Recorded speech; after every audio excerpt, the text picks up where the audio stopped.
Sudipta, AV নিউজে আপনাদের সকলকে স্বাগত। প্রথমেই চোখ রাখবো নিউজ হেডলাইন্সে।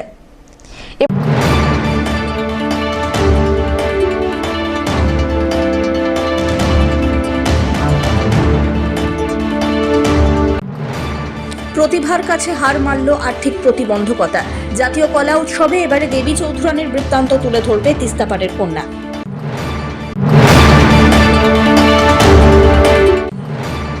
এলাকা দখলের কারণে অস্তিত্ব সংকটে টোটো জনজাতি। টোটোদের জমি দখল করে অন্যান্যরা বসবাস করায় টোটো পাড়ায় অন্যান্য সম্প্রদায়ের সংখ্যা বাড়ছে বলে অভিযোগ।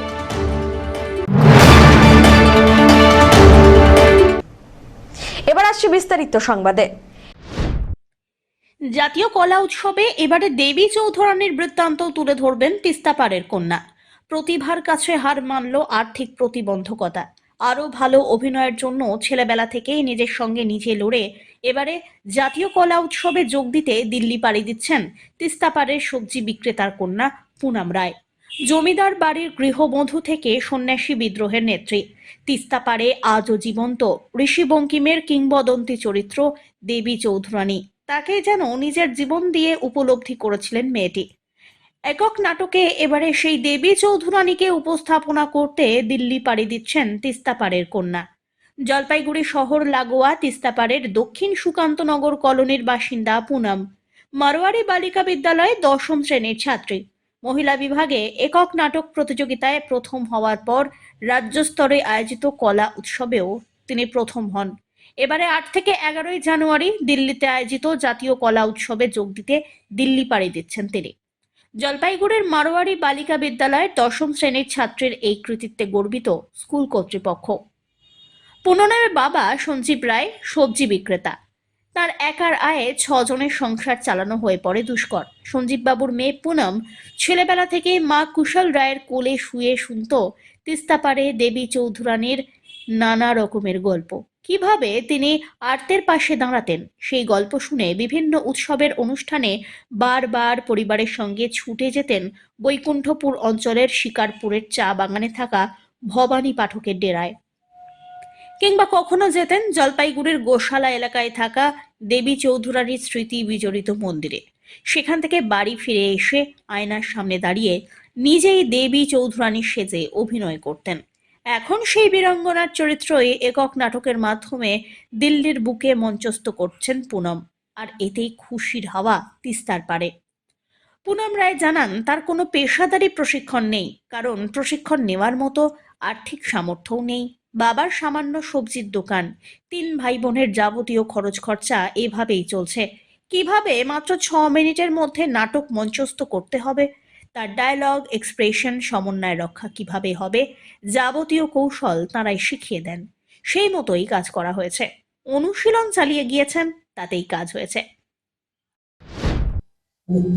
কিভাবে শিখে কি করছো, কি বিষয় কোথায় যাচ্ছে, কেমন লাগছে? আমি শিখছি, আমি আগে কোথাও থিয়েটার শিখি নাই। আমি যা শিখছি এই স্কুলে শিখছি। গত 2-3 মাস আগে একটা কলা উৎসব নিয়ে নোটিশ এসেছিল। তখন আমাকে তমলিকা ম্যাম এতগুলোর মধ্যে আমাকে সিলেক্ট করে। আর আমি প্রথমে খুব ভয় পাইতাম যে আমি কি করে করবো, আমি কোনোদিন করি নাই, এত বড় স্টেজে কোনোদিন যাইনি। তো আমাকে ম্যাম বললো না তুই কর, তুই হবে। তো আমাকে অনেক প্র্যাকটিস করাইলো। তারপরে এখানে ডিস্ট্রিক্ট লেভেলে ফার্স্ট করলাম, তারপরে স্টেটে গেলাম। স্টেটেও আমাকে ম্যাম অনেক হেল্প করছে, অনেক সাপোর্ট করছে আমাকে। ওখানে যাই জিতলাম। কতটা বাড়িতে কিভাবে প্র্যাকটিস করো? আমি বাড়িতে প্র্যাকটিস করতাম না, আমি যা করতাম স্কুলে প্র্যাকটিস করতাম। যখন স্কুলে আসতাম তখন মানে সব পিরিয়ড শেষ হয়ে যেত, স্কুলে ম্যাম মানে বের হয়ে যেতাম, ক্লাস শেষ হয়ে যেত, তখন যখন ফাঁকা টাইম থাকতাম প্র্যাকটিস করতে বাড়িতে কোনো রিভাইজ করা বা কিছু? আমি যখন প্রথম ডায়লগ যখন মানে মুখস্থ হয়নি, তখন আয়নার সামনে যায় এক্সপ্রেশন আর মুখস্থ করতে হতো। আমার বাড়িতে যায় আয়নার সামনে। অনেক এগিয়েছে। কি রোল প্লে করছো তুমি? আমি দেবী চৌধুরানী রোল প্লে করতেছি। কেমন লাগছে যে দেবী চৌধুরানী কোথায় যাচ্ছে? আমি তো ন্যাশনালে যাচ্ছি দিল্লিতে। আর দেবী চৌধুরানীর করে আমি খুব খুশি। আমি তো কোনোদিনও ভাবিনি যে এত দূর আমি চলে যাব। আমি এতদূর গেছি একমাত্র আমার ম্যামের জন্য, তামালিকা ম্যাম সাহেব যদি না থাকতো আমি এতদূর পৌঁছাইতেই না। ওনার হেল্পের জন্য হেল্প করছে লাগেজটাকে। অনেক, আমার তো এগুলোর জন্য বাড়ির কোনো হেল্পই লাগে না, যত কিছু আমার লাগে গরমের কাপড় বা টপ টপ সব স্কুল থেকে আমার টিচার্সরা দিছে। আর বাড়ির থেকে মানে হেল্প যে হয় না, বাড়ির থেকে ওটা লাগেই দরকার। বোনেদের জন্য বা দিদিদের জন্য কি বলবে? স্টুডেন্টদের জন্য যে ইচ্ছে করলেই চেষ্টা না, করতে হয়। বুনুরা, হ্যাঁ আমি চাই যে ওরাও চেষ্টা করুক, মানে মনে ভয় না রাখুক। মনে ভয় থাকে, সবারই ভয় থাকে, আমারও ভয় ছিল, কিন্তু ও সবার মধ্যে একটা করে ট্যালেন্ট আছে, ওটাকে বের করুক, ভয় যেন না পাক। আর যতগুলো কিছু হয় পার্টিসিপেট করুক সবার মধ্যে। আশা করছি। এদিকে মেয়ের সাফল্য নিয়ে উচ্ছ্বসিত গোটা পরিবার। তবে তিনি যে একেবারে রাজ্য স্তরের প্রতিযোগিতায় প্রথম স্থান পাবেন তা যেন এখনো বিশ্বাসই করতে পারছেন না পুনমের বাবা সঞ্জীব রায়, মা কুশল রায়। মেয়ে কোথায় যাচ্ছে, কি করতে, কিভাবে আয়নাতে কি করতে, বাড়িতে প্র্যাকটিস করে? তখন যাচ্ছে ন্যাশনালে যাচ্ছে, এখন কোথায় দিল্লি। কি করবে ওখানে? এখন ওনার যা প্রোগ্রাম আছে, কি প্রোগ্রাম? ও, কলা উৎসব। কলা উৎসব। নাকি নাটকের মতো হ্যাঁ, রোল করবে? নাটক বটে, হ্যাঁ। রোল প্লে করবে? কি রোল? দেবী চৌধুরানী? দেবী চৌধুরানী। বাড়িতে কিভাবে প্র্যাকটিস করতো? বাড়িতে মানে নিজেই করতো। আয়নার সামনে? হ্যাঁ, নিজেই একা একা নিজেই প্র্যাকটিস করতো। কোথায়, কিসে করতো? বাড়িতেই। আয়না? হ্যাঁ হ্যাঁ। কিভাবে করতো? ও যেরকম করে আর কি। না, কিসের সামনে দাঁড়ায় করতো? আয়নার সামনে।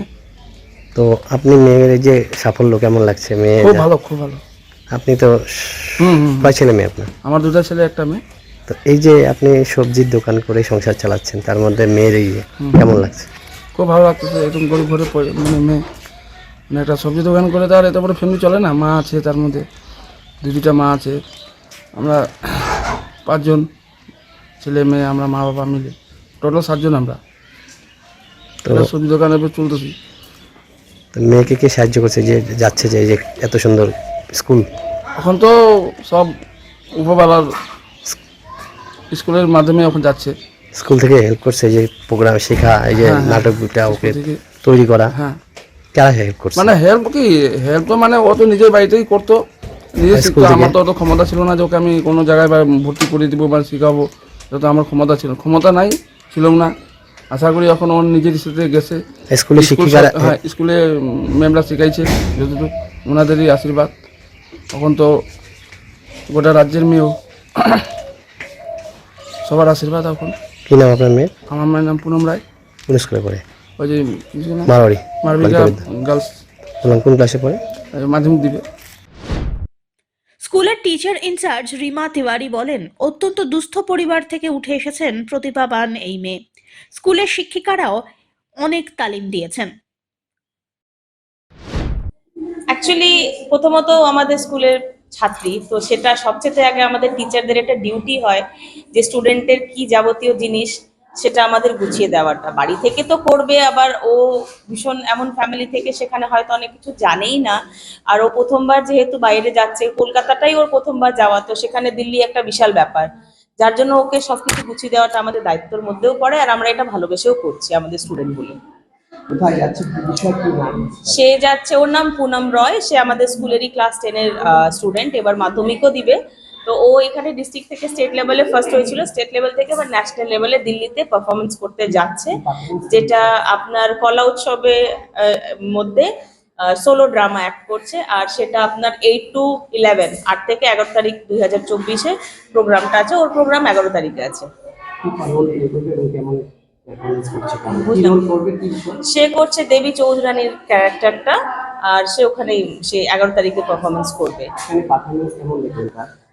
পারফরমেন্স তো নো ডাউট খুব ভালো আছে, যার জন্য ডিস্ট্রিক্ট থেকে স্টেট থেকে ফার্স্ট হয়েছে। এখন বাকিটা পারফরমেন্স তো দেখেন সবাই নিজের কাছ থেকে বেস্টই দেয়, ফার্স্ট হওয়া না হওয়া প্রাইজ জেতাটা ব্যাটার করে না, ম্যাটারটা তার চেয়েও বেশি যে সেই জায়গাটাও পৌঁছাচ্ছে। আর ফার্স্ট হলে তো নো ডাউট খুব খুশির ব্যাপার। অত্যন্ত তিস্তাপাড়ের একটা মেয়ে, হ্যাঁ। এবং তার বাবা সবজি বিক্রেতা, হ্যাঁ। তারপরেও সে একটা ড্রামাতে এরকম একটা অ্যাচিভমেন্ট, কি বলবেন?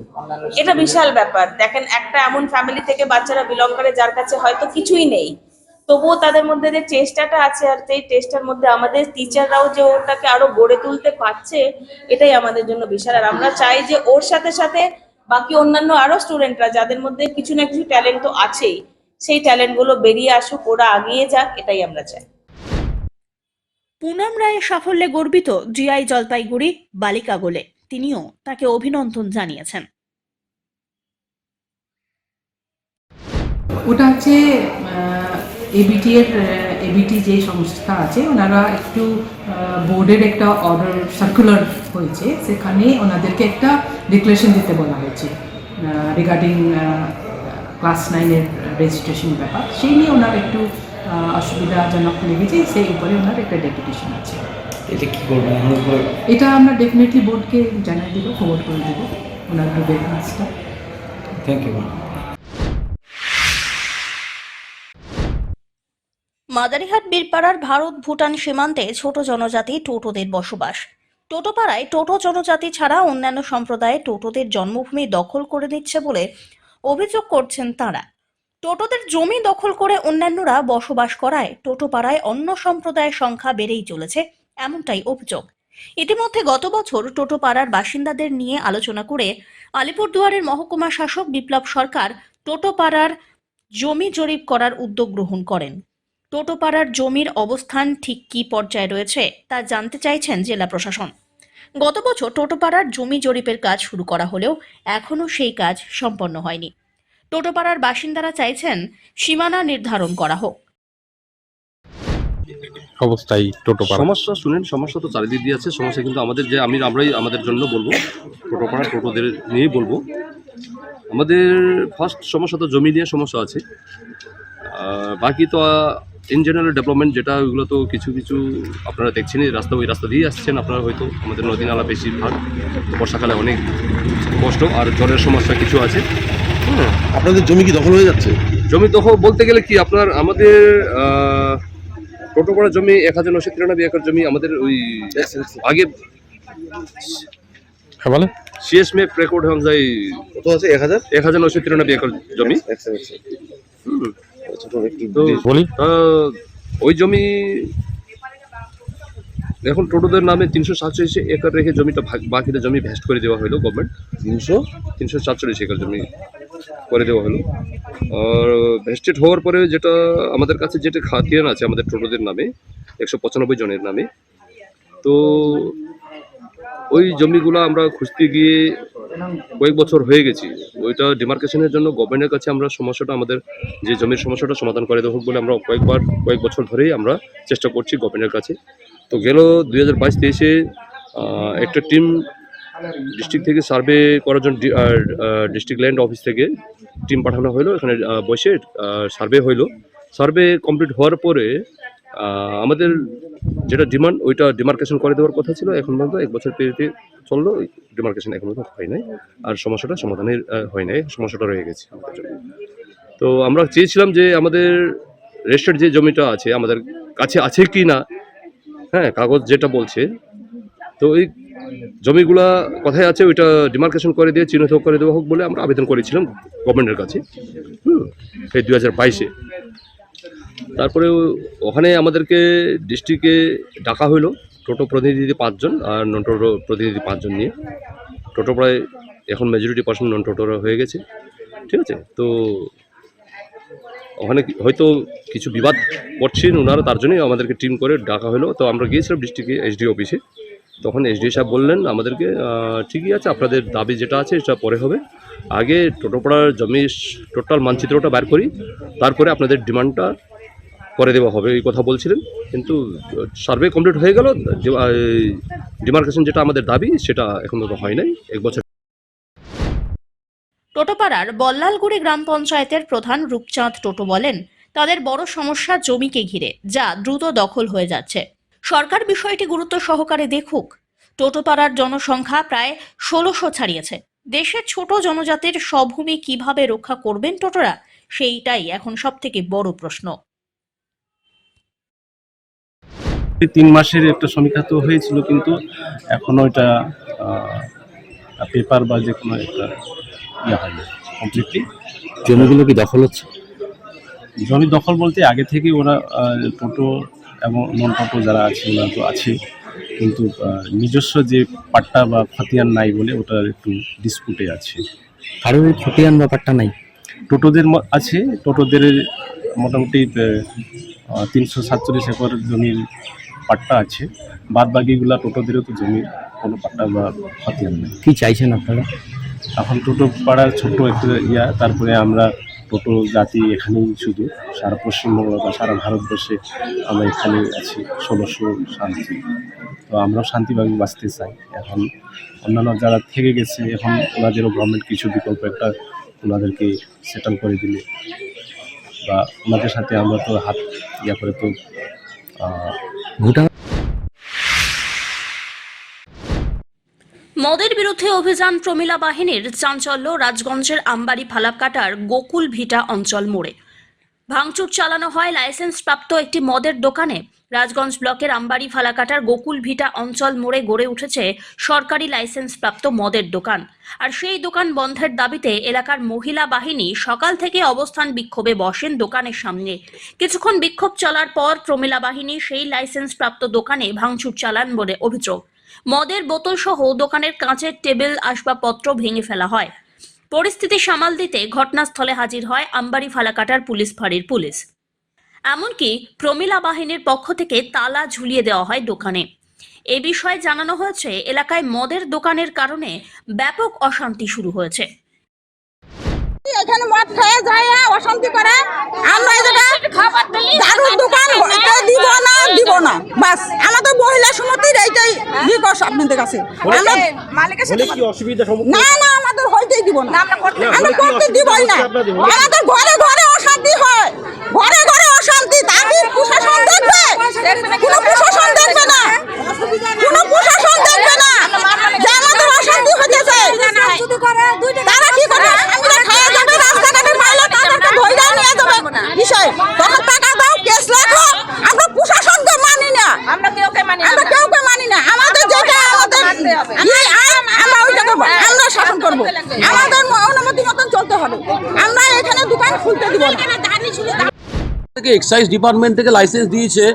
শুধু তাই না, আমরা এখানে একটা কথা বলতে চাচ্ছি, এখানে বিভিন্নভাবে অবৈধ মদ বিক্রি হচ্ছে, যেটা আমরা দেখেছি। সেই ক্ষেত্রে আমাদের প্রশ্ন একটাই আছে কি আপনারা যারা এখন আন্দোলন করছেন তারা এই অবৈধ মদের ক্ষেত্রে কেন আন্দোলন করছেন না? এখানে 4-5টা দোকান এই চত্বরে আছে যারা অবৈধ মদ বিক্রি করছে, আপনারা তখন আওয়াজ তোলেননি কেন? এখানে পশ্চিমবঙ্গ সরকার থেকে, গভর্নমেন্ট অফ এক্সাইজ ডিপার্টমেন্ট থেকে, পুলিশ দপ্তর থেকে সবাই ইন্সপেকশন করে এই জায়গাটাকে লাইসেন্স দিয়েছে। সেখানে আপনারা একটা অন্যের প্রপার্টিতে এসে এরকম করে সম্পত্তি ধ্বংস করতে পারেন না। এখানে পুলিশ অফিসাররা ছিল, এখানে আমরা যারা স্টাফ আছি স্যার, আমরা স্টাফ আছি এখানে, আমরা ছিলাম। এখান থেকে এখানকার যারা নাগরিক আছে তারা অবৈধভাবে মানে অনৈতিকভাবে আমাদের সম্পত্তিকে ধ্বংস করেছে। তারা আমাদের প্রপার্টিতে তালা মেরে দিয়েছে। এটা সম্পূর্ণভাবে অনৈতিক, অবৈধ। এটার ক্ষেত্রে প্রশাসনিক স্তরে একটা স্টেপ নিবে। বাট ওনারা যেটা করেছে সম্পূর্ণভাবে মানে এটা বেআইনিভাবে একটা কাজ করেছে, এটা ঠিক হয়নি। যেটা অন্যের সম্পত্তিতে এসে করেছে। আমার সহকর্মী আছে সত্যজিৎ, ও কিছু বলতে চায়, ও ছিল স্পটে। হ্যাঁ, ক্ষতি হয়েছে স্যার। আমাদের তিনটা টেবিল কাচের অলরেডি ভেঙে দিয়েছে। আমাদের যে সমস্ত ওয়াইনের বোতল ছিল তারা ওনারা ভেঙে দিয়েছে। প্রায় কত হাজার টাকা বা কত লাখ টাকার যে সম্পত্তি ক্ষতি হয়ে গেছে সেটা এখনও ক্যালকুলেশনের মানে হয়নি। আপনারা দেখলে আপনার সামনেই হয়েছে। সেটা এক্সাইজ ডিপার্টমেন্ট আসবে, পুলিশ দপ্তর আছে, তারা এসে এটা হিসাব নিকাশ করবে স্যার। রাজগঞ্জ থেকে সুস্মিতা চন্দ্রের রিপোর্ট, এভি নিউজ।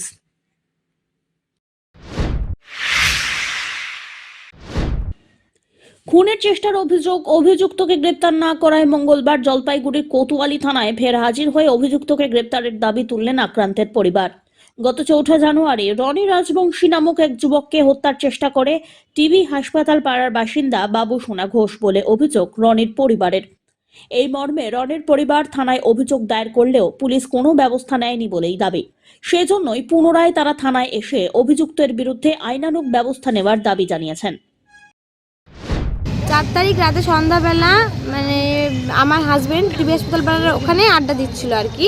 ওকে কয়েকজন মানে ওর বন্ধু, নাম হচ্ছে জয়দেব দে, উনি হলো ওকে এসে ডাইকে নিয়ে গেছে এই টিবি হাসপাতাল পাড়ার সামনে থেকেই। হ্যাঁ, ডাইকে নিয়ে গেছে। নিয়ে যাওয়ার পরে ওকে পেছনে প্রেমানন্দ প্রাথমিক বিদ্যালয়টা যে আছে ওই পেছনে কল্লা নদীর ধারেই ওখানে নিয়ে গিয়ে মানে 10-5 মিনিট ওর সাথে কথাবার্তা বলে ওকে প্রথমে নাকের মধ্যে একটা ঘুষি মারছে। কে মারছে? বাবু সোনা ঘুষি মারার পরে বাবাই ঘোষ নামে যে আছে, বাবাই ঘোষ, স্বাগতম রায়, ওরা দুজনে কি করছে, ওরা ওখানেই ছিল, ওখানে ওরা 6 জন ছিল। তো ওরা দুজনে আমার হাজব্যান্ড যে রনি রাজবংশী ওকে ধরে ফেলছে। ধরে ফেলার পরেই মানে বাবুসের মাঝে আছে সে চাকু ঢুকা দিচ্ছে। কেন এরকম একটা ঘটনা? সেটা তো জানি না। সেটা জানি না। তারপর কি হলো? তারপর কিছুক্ষণ পরে আর কি আমার হাজবেন্ডের যখন পেট থেকে ফুরি বের হয়ে গেছে। আচ্ছা, সিরাজগঞ্জ থানায় জানিয়েছেন তারপর? হ্যাঁ, আমরা 4 তারিখ রাতে থানায় এসে জানানো হয়েছে, তারপর 5 তারিখ এফআইআরও করা হয়েছে, কিন্তু এখনো পর্যন্ত পুলিশ কোনো স্টেপ নিচ্ছে না। অথচ যারা মারছে তারা ঘুরে বেড়াচ্ছে রাস্তা দিয়ে। এখন কি চাচ্ছেন? আমরা চাই যাতে ধরা হোক, শাস্তি দেওয়া হোক তাদের। 4 লেনের কাজ সম্পন্ন করতে সম্পূর্ণ ব্যর্থ হয়েছে ন্যাশনাল হাইওয়ে অথরিটি। সোমবার জলপাইগুড়িতে সাংবাদিক বৈঠক করে কথা জানালেন এসজেডিএ চেয়ারম্যান সৌরভ চক্রবর্তী। এসজেডিএর তরফ থেকে একগুচ্ছ কাজে হাত দেওয়া হয়েছে বলে এদিন জানান তিনি। সৌরভ বলেন, করলা নদী ঘেঁষে সৌন্দর্যায়ন করা হয়েছিল, সেই সব জায়গায় একাধিক পেভার্স ব্লক ভেঙে গিয়েছে, সেই সব কাজে দ্রুতই হাত দেওয়ার কাজ শুরু হয়েছে। তিনি আরও বলেন, জেলা পুলিশ সুপারের অনুরোধে জলপাইগুড়ি শহর সংলগ্ন এলাকায় 100টি বুলেট ক্যামেরা লাগানো হচ্ছে। এই প্রথম এত উন্নত মানের ক্যামেরা দিয়ে সাজবে গোটা শহর এবং সংলগ্ন এলাকা।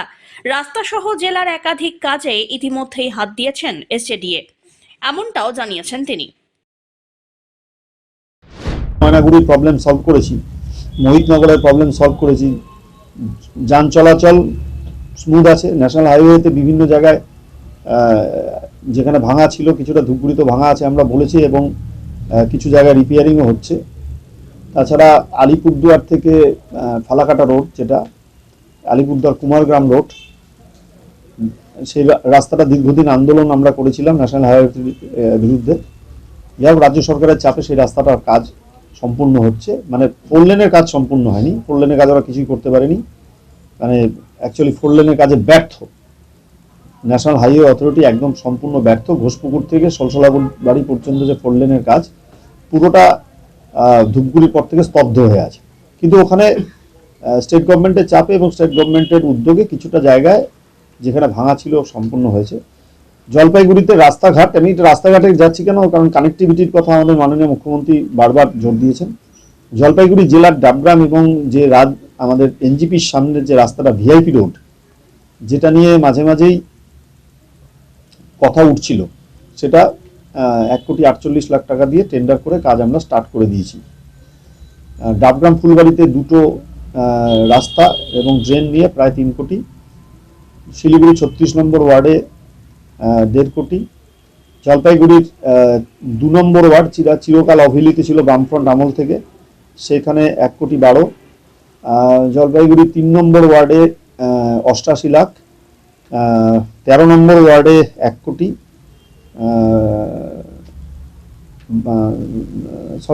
2 নম্বর ওয়ার্ডে 1,22,00,000, 3 নম্বর ওয়ার্ডে 88, 13 নম্বর ওয়ার্ডে 1 কোটি, 19 নম্বর ওয়ার্ডে 1,12,00,000, তাই তো সুবিধা? 1,12,00,000। মোট জলপাইগুড়ি শহরে 5,80,00,000 টাকার আমরা টেন্ডার করে দিয়েছি ঠিক করে দিতে। তাছাড়া বাঁধের উপরে একটা রাস্তা আছে, যেটা এনবিডিডি করেছিল, বিভিন্ন জায়গায় পেভার ব্লক উঠে গেছে, ওটা আমরা নিয়েছি, ওটা আমরা রাস্তাটা বানাচ্ছি, জুবলি পার্কের রাস্তা। আচ্ছা, আরেকটা হচ্ছে ওটা এসপি জলপাইগুড়ি আমাদেরকে বলেছেন। তাছাড়া জলপাইগুড়িতে এসপি জলপাইগুড়ির আমাদেরকে একটা চিঠি দিয়েছেন, এবং আমরা ভাইবিলিটি দেখেছি 100টা জায়গায় বুলেট ক্যামেরা লাগানো হচ্ছে, এবং মানে মিনিমাম 0 ভিজিবিলিটিতেও ক্লিয়ার পিকচার আসবে। অতি উন্নত মানের ক্যামেরা, যেটা আমাদের বাংলায় কোনোখানে এখনো লাগানো হয়নি। আমরা স্টার্ট করছি এটা এসজেডিএ, কারণ হচ্ছে এটা খুব দূর থেকে ছবি আসবে। শহরে এবং শহরের আশপাশে, এমন কিছু কিছু জায়গায় আমরা বলবো না, কারণ ওখানে যেহেতু মানে বুঝতেই পারছেন নিরাপত্তার বিষয় আছে। জলপাইগুড়ি শহর এবং জলপাইগুড়ি শহরের আশেপাশে 100টি বুলেট ক্যামেরা। একটি ক্যামেরার অনেক দাম, আমি দামটা এখন মনে নেই, অন্য ক্যামেরার থেকে 5 গুণ দাম। সব্যসাচী মজুমদারের রিপোর্ট, এভি নিউজ।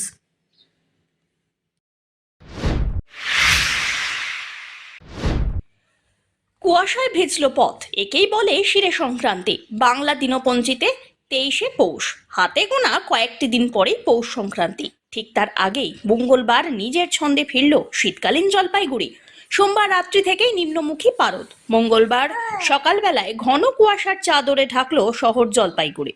পৌষের কনকনে ঠান্ডা, তার সঙ্গে ঘন কুয়াশা। এমন পরিস্থিতি থেকে বাঁচতে জীবন জীবিকার সন্ধানে ঘরের বাইরে আসা মানুষের সম্বল একমাত্র আগুন। শহরের বিভিন্ন স্থানে পথের ধারে আগুন জ্বেলে শরীরকে সচল রাখার দৃশ্য দেখা গেল বিভিন্ন এলাকায়। কুয়াশার চাদরে মোড়া মঙ্গলবারের ভোরের স্বাদ নিতে রাজপথে প্রাতঃভ্রমণকারীদের ভিড়ে সামিল হতে দেখা গেল 8 থেকে 80 সকলকে। জলপাইগুড়ির তাপমাত্রা এদিন 11 ডিগ্রিতে নেমে যায়, সঙ্গে ঘন কুয়াশা, যেই কারণে দৃশ্যমানতা কমে যায়, যার প্রভাব পড়ে যানবাহন চলাচলের উপরে। একজন প্রবীণ ব্যক্তি, এরকম ঠান্ডা বা কুয়াশা এর আগে কি আরো বেশি থাকতো না কম থাকতো? না, এরকমই থাকতো। হঠাৎ হঠাৎ পড়তো, আমরা আসলে সব কিছু ভুলে যাই তো। এরকম ঠান্ডা আগেও পড়তো, এই কুয়াশাও পড়তো, সঙ্গে বৃষ্টিও হতো 2-1 দিন, তখন আরও ঠান্ডা হতো। কিন্তু এখন বৃষ্টি এখনও হয়নি, তবে বৃষ্টির সম্ভাবনা এখনও যায়নি বলে মনে হয়। আজকে কি ঠান্ডা কিরকম মনে হচ্ছে? আজকে ঠান্ডা খুব ভালো। সাইকেল চালালে আরও জোর ঠান্ডা লাগবে, যারা বাইক চালায় তাদের আরও বেশি ঠান্ডা লাগবে। কুয়াশা কেমন ছিল? কুয়াশা সকালবেলা খুব ডেন্স ফগ ছিল, এখন আস্তে আস্তে এই 11টা-12টার সময় মনে হয় ক্লিয়ার হয়ে যাবে। জলপাইগুড়িতে ঠান্ডা কিরকম? সেই ঠান্ডা, সেই কুয়াশা পড়ছে, সেই কুয়াশার জন্য আমরা আগুন তাপাবো। আচ্ছা আচ্ছা, এই জন্য আমরা খোঁজটা নিচ্ছি। এরকম ঠান্ডা আগেও ছিল না আজকে বেশি? আজকে বেশি পড়ছে। মানে কিরকম ঠান্ডা লাগছে আজকে? সেই ঠান্ডা। সেই ঠান্ডা। সব্যসাচী মজুমদারের রিপোর্ট, এভি নিউজ।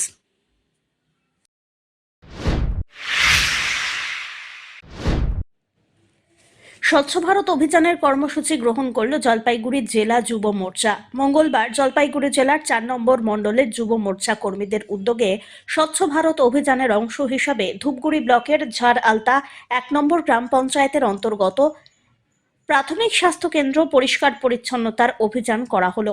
বিজেপির যুব মোর্চার জেলা সভাপতি পলেন ঘোষের নেতৃত্বে এবং স্থানীয় গ্রাম পঞ্চায়েতের উপপ্রধান কৃষ্ণা রায়ের উপস্থিতিতে এই দিনের কর্মসূচি পালিত হয়।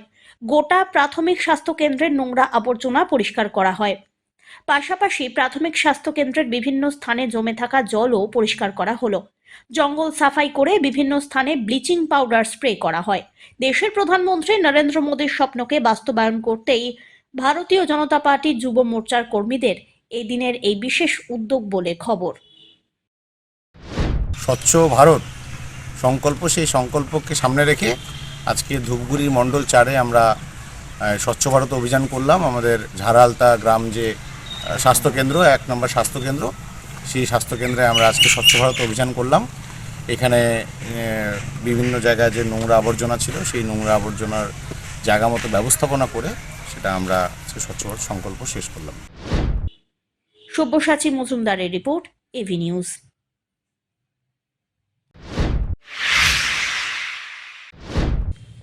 ময়নাগুড়ি স্বর্ণশিল্পী সমিতির অন্তর্গত ভোটপট্টি, জোরপাকড়ি, রাজারহাট, ব্রহ্মপুর, হেলাপাকড়ি এবং রাজারহাট মোড় ইউনিটের যৌথভাবে প্রথম শাখা সম্মেলন হয়ে গেল মঙ্গলবার। হেলাপাকড়ি বাজারে আয়োজিত সম্মেলনে সভাপতিত্ব করেন স্থানীয় স্বর্ণ ব্যবসায়ী নগেন রায়। ময়নাগুড়ি স্বর্ণশিল্পী সমিতির সভাপতি সুশীল কর্মকার, সম্পাদক বাপ্পা কর্মকার, সহ সম্পাদক দেবজ্যোতি রায় প্রমুখ সম্মেলনে উপস্থিত ছিলেন। স্বর্ণ ব্যবসায়ীদের ন্যায্য অধিকার আদায়ের দাবিতে 1962 সালের 9 জানুয়ারি তৎকালীন ভারত সরকারের বিরুদ্ধে আন্দোলন করতে গিয়ে অনেক স্বর্ণ ব্যবসায়ী শহীদ হন বলে অভিযোগ। শুধু সেই আন্দোলনে বহু স্বর্ণ ব্যবসায়ীর জেল হেফাজত হয়। তাই স্বর্ণ ব্যবসায়ীর তরফ থেকে প্রত্যেক বছর দিনটিকে কালা দিবস হিসাবেই পালিত হয়। এই দিনটিকে সামনে রেখে শহীদ স্বর্ণ ব্যবসায়ীদের শ্রদ্ধা জানিয়ে স্মরণ সভার মধ্যে দিয়ে সম্মেলনের সূচনা হলো। বিভিন্ন শাখা কমিটি থেকে আগত স্বর্ণ ব্যবসায়ীরা তাদের ব্যবসায়িক সুবিধা, অভাব, অনুযোগ বিভিন্ন বিষয় নিয়ে সম্মেলনে আলোচনা করেন। একই সঙ্গে স্বর্ণ ব্যবসায়ীদের নিরাপত্তা সক্রিয় করারও জোরালো দাবি তোলা হয়।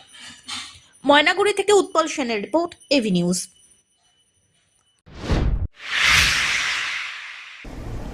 শেষ করবার আগে নিউজ হেডলাইন্স আরো একবার।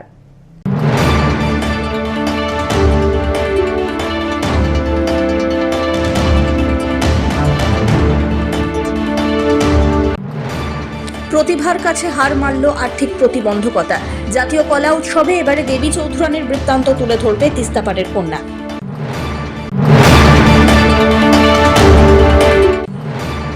এলাকা দখলের কারণে অস্তিত্ব সংকটে টোটো জনজাতি। টোটোদের জমি দখল করে অন্যান্যরা বসবাস করায় টোটো পাড়ায় অন্যান্য সম্প্রদায়ের সংখ্যা বাড়ছে বলে অভিযোগ।